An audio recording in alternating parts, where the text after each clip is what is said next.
আচ্ছা, এই ভিডিওতে আমরা ২১ থেকে বাকি এমসিকিউগুলো সলিউশন করব। ওকে? সো ফার্স্টে ২১ নম্বর দেখি। এখানে দেখো, এখানে বলছে 5 tan θ = 4 হলে এটার মান কত? দেখো তো এটা কত জটিল লাগতেছে, বাট এটার একটা শর্টকাট টেকনিক আছে। সেটা হচ্ছে কোনোভাবে যেকোনো একটা কোণে তোমাকে নিতে হবে। দেখো তো তুমি যদি 5 টা ওই পাশে নিয়ে যাও, তাহলে তুমি এটা লিখতে পারবা? যে tan θ = 4/5। ওকে?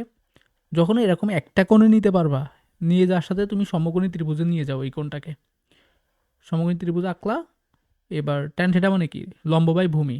তাহলে এখানে লম্ব হচ্ছে 4, ভূমি হচ্ছে 5। তুমি অতিভুজের মানটা বের করো। অতিভুজ কি? √, লম্ব স্কোয়ার প্লাস ভূমি স্কোয়ার। ওকে? 16 প্লাস 25 তোমার তারাই কত? 41। ওকে? আচ্ছা, আচ্ছা, যখনই এরকম একটা কোণে নিতে পারবা, তুমি বাকি সবগুলো কোণ বের করে ফেলতে পারবা। ঠিক আছে? এখন দেখো বাকি সবগুলো কোণ কিভাবে বের করবা? এখানে কোন ২ টা কোণ লাগতেছে? sin θ র মান লাগতেছে, cos θ র মান লাগতেছে। তুমি যদি sin θ র মান পাও আর cos θ র মান পাও, এখানে বসায়ে তারপরে ক্যালকুলেটর চাপলেই তুমি একটা মান পেয়ে যাবা। তাহলে এখান থেকে sin θ র মান কিভাবে বের করবা? দেখো, sin θ মানে কি? লম্ব বাই অতিভুজ। তুমি এখানে লম্ব আর অতিভুজ কোনটা? এটা। তাহলে 4/√41 লিখতে পারবা? ওকে। আর লাগবে কি? cos θ। তাহলে cos θ = কি? ভূমি বাই অতিভুজ। ভূমি কি? 5। 5/√41। ওকে? এখন দেখো তুমি sin θ র মানও পাইছো, আবার কি? cos θ র মানও পাইছো। এই ২ টা মান নিয়ে যে তুমি যদি এখানে বসাও, বসানোর পর জাস্ট ক্যালকুলেটর চাপবা। ক্যালকুলেটর চাপলে দেখবা যে টোটালটার একটা মান পাবা। সেই মান পয়েন্ট আকারে আসতে পারে, তখন আবার অপশন চেক করে দেখবা যে কোনটা হয় অ্যান্সার আরকি। ঠিক আছে? সো এটার অ্যান্সার হচ্ছে খ নম্বর। 5/14 হবে, হ্যাঁ? সো এটা একটু ভালো করে দেখো আরকি। আচ্ছা, এবার দেখো ২২ নম্বর। ২২ নম্বরে কি? একটা কোণের মান দেওয়া আছে না? ওই দেখো একটা অ্যানালজি। যদি একটা কোণের মান পাও, সেটাকে ধরে সাথে, সাথে হচ্ছে সমকোণী ত্রিভুজে নিয়ে যাবা। কট মানে কি? তোমার ভূমি বাই লম্ব। লম্ব কিছু নাই মানে 1 আছে। তাহলে ভূমি আছে √3, লম্ব হচ্ছে 1। সাথে তো অতিভুজ বের করে ফেলো। √3 হোল স্কোয়ার প্লাস 1 স্কোয়ার। তাহলে 3 প্লাস 1 4 হয়। √4, 4 কে করলে 2 হয়। ঠিক আছে? এখন দেখো এখানে কিসের, কিসের মান লাগতেছে? cos এর মান লাগতেছে, sin এর মান লাগতেছে। বের করে ফেলো। cos এর সমান কি হবে? cos এর সমান ভূমি বাই অতিভুজ। তাহলে এখানে √3/2 দিতে পারো। ঠিক আছে? sin θ সমান কি দিতে পারো? লম্ব বাই অতিভুজ। লম্ব বাই অতিভুজ। ওকে? আচ্ছা, এখন এই মানগুলো এখানে বসাই ক্যালকুলেশন করলেই তুমি মান পেয়ে যাবা। এছাড়াও একটা ভাবে করা যায়। দেখো, এখানে কি আছে? cot a সমান √3 আছে। এখন তুমি যদি কোনো কারণে ক্যালকুলেটরে তো cot বসানো যায় না, তাহলে tan এ নিতে হবে। তাহলে এটাকে tan a সমান 1/√3 বলতে পারবা?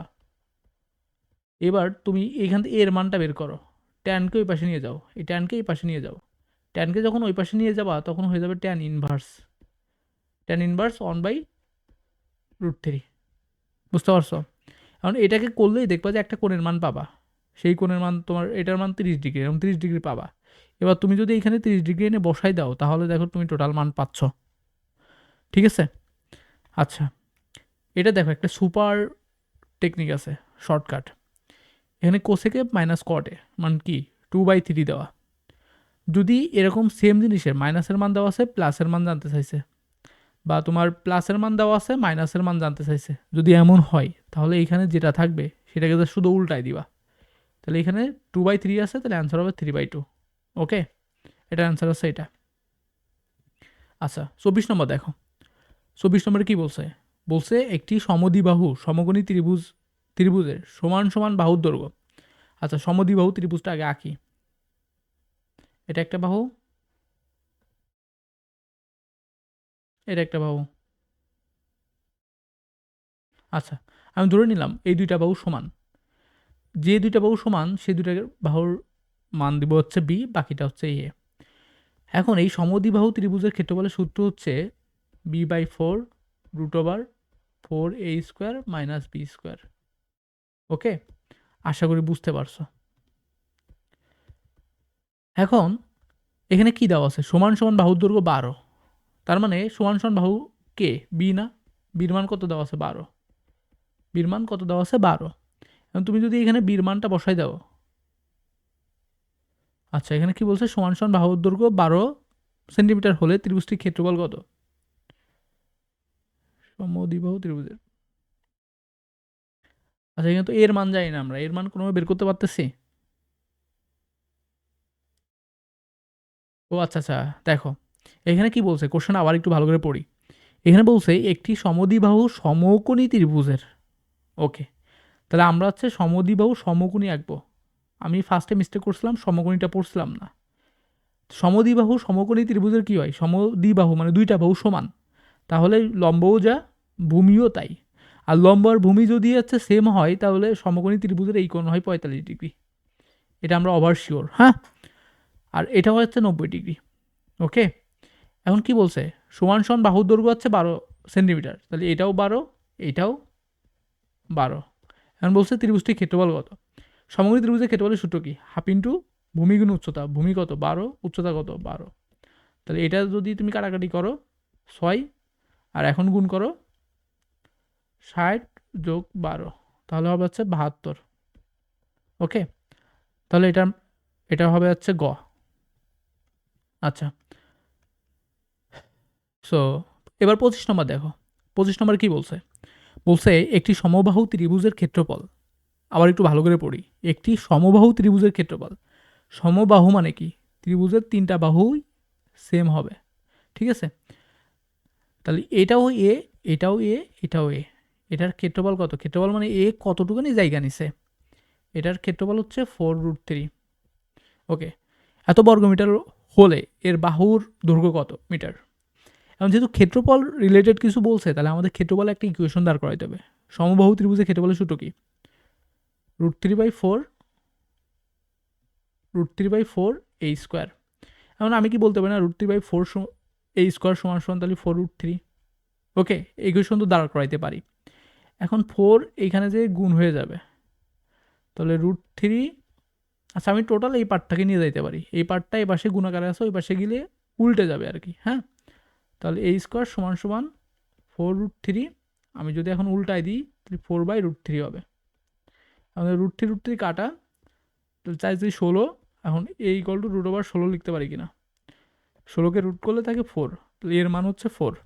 ওকে, আচ্ছা তোমরা কে কে 25 পর্যন্ত বুঝতে পারছো, যদি কেউ বুঝো তাহলে হচ্ছে কমেন্ট বক্সে জানাইতে পারো, আর যদি কোনোটাই প্রবলেম থাকে তাও কমেন্ট বক্সে জানাইতে পারো। ওকে, ঠিক আছে, আমরা এখন 26 নম্বর দেখব।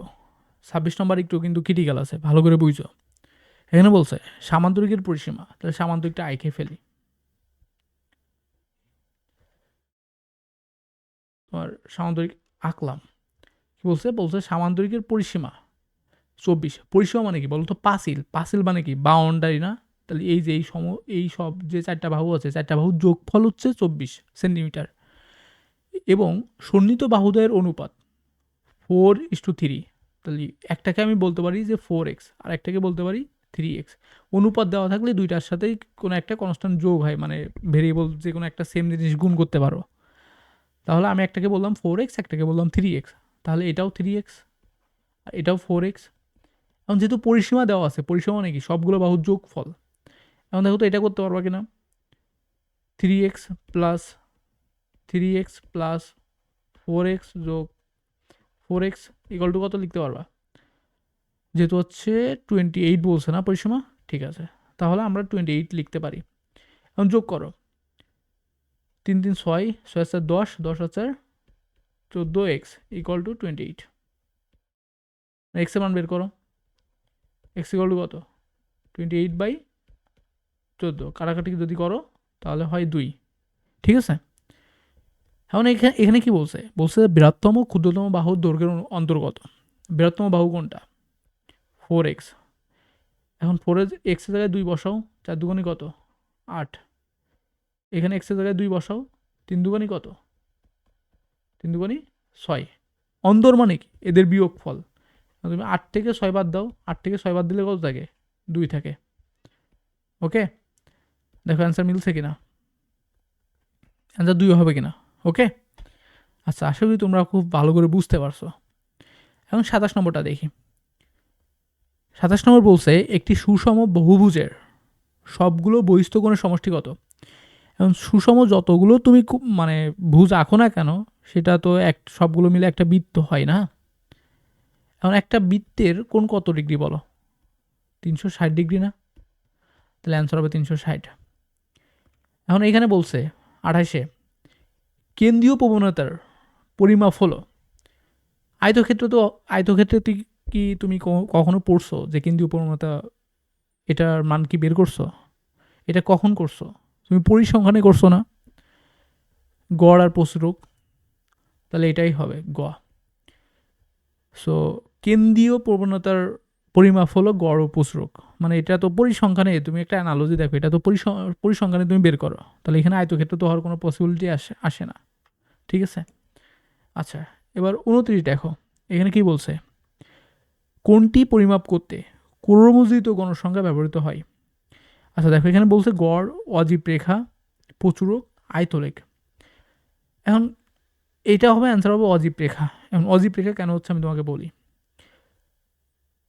একটা হচ্ছে অজীব রেখা, সেটা হচ্ছে এরকম ক্রমেই বাড়তে থাকে, সে কখনো নিচে নামে না।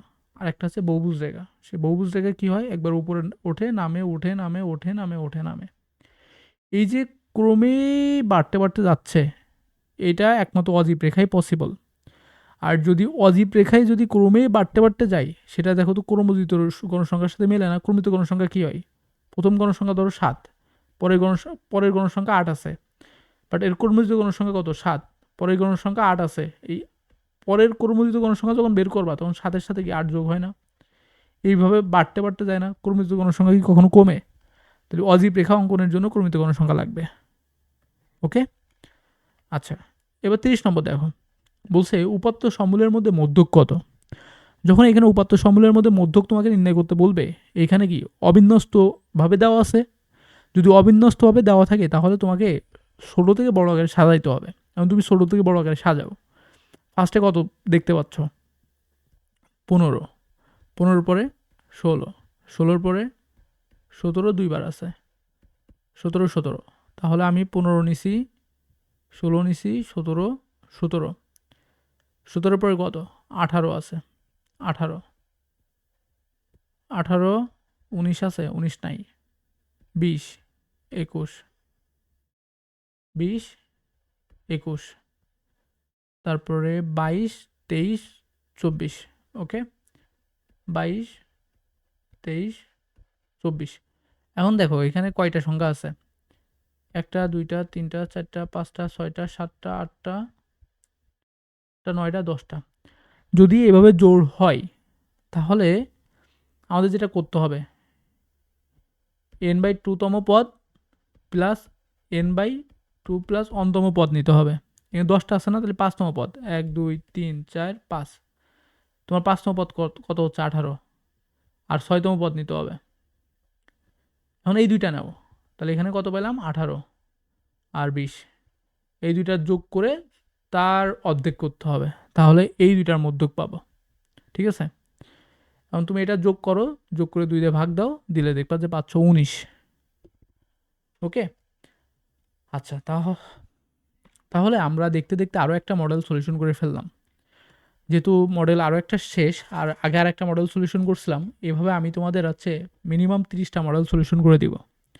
আমি আবারও বলতেছি, যেহেতু তোমাদের সামনে এসএসসি এক্সাম, তুমি যদি মিনিমাম 10টা থেকে 12টা মডেল এভাবে বুঝে বুঝে সলিউশন করতে পারো, আর এই মডেলগুলো সলিউশন করতে যে কনসেপ্টগুলো লাগতেছে এইগুলো যদি ভালো করে প্র্যাকটিস করতে পারো তুমি, তাহলে তুমি যে কোনো পরীক্ষায় বসো না কেন, তুমি সেইখানে মিনিমাম 25টা এমসিকিউ তুমি দাগায় আসতে পারবা। বাট এইগুলো বুঝে বুঝে করতে হবে। এখন এই তোমরা যখন এক্সাম দিতে যাও, দেখবা যে এমসিকিউ যখন তোমাদের কাছে এমসিকিউর শিটটা দেয়, তুমি যখন এমসিকিউ করা শুরু করো, দেখবা যে 30 মিনিটের মধ্যে তোমার দেখবা যে 20টা করছো বা 15টা দাগাইছো, এই পাশে দেখবা যে তোমার বলছে 2 মিনিট টাইম আছে বা 5 মিনিট টাইম আছে, তুমি কমপ্লিট করতে পারো না। এর একটা মাত্র মানে কারণই হচ্ছে আমাদের পরীক্ষায় যে টপিকগুলো আছে ওই টপিকগুলো প্র্যাকটিস করে দেয় না। এখন আমরা যদি এই মিনিমাম 10 থেকে 12টা, বা আমি তো বলতেছি আমি তোমাদের 30টা সলিউশন করে দিব এইভাবে, যদি তুমি 30টা সলিউশন করো তাহলে এমন কোনো টাইপ থাকবে না যে টাইপটা তুমি বারবার প্র্যাকটিস করবা না। আর এর মধ্যে 30টার মধ্যে দেখা যাচ্ছে যেটা বারবার কমন আসে সেটা আমরা বারবার প্র্যাকটিস করতেছি, সো তুমি দেখে আনসার দাগায় দিতে পারবা। সো এমনিই তোমার 30 মিনিটের আগে, তোমার টাইমের আগে সব কভার হয়ে যাবে ইনশাল্লাহ।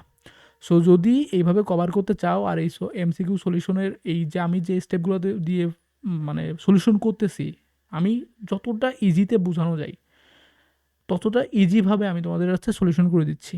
এটা যদি তোমাদের ভালো লেগে থাকে তাহলে আমার চ্যানেলটা সাবস্ক্রাইব করতে পারো, আর কমেন্ট করে আমাকে একটু অনুপ্রেরণা দিতে পারো। বিকজ আমি যদি দেখি যে দিন শেষে তোমাদের কমেন্টগুলো পাচ্ছি, তোমাদের এটা হেল্প হচ্ছে, তাহলে আমি যে মূল্যবান টাইমগুলো দিচ্ছি তাহলে এটা আমার কাছে ভালো লাগবে। আমি দেখা যাচ্ছে এটা থেকে ইন্সপায়ার হয়ে আমি আবার ভিডিও মেক করব তোমাদের জন্য।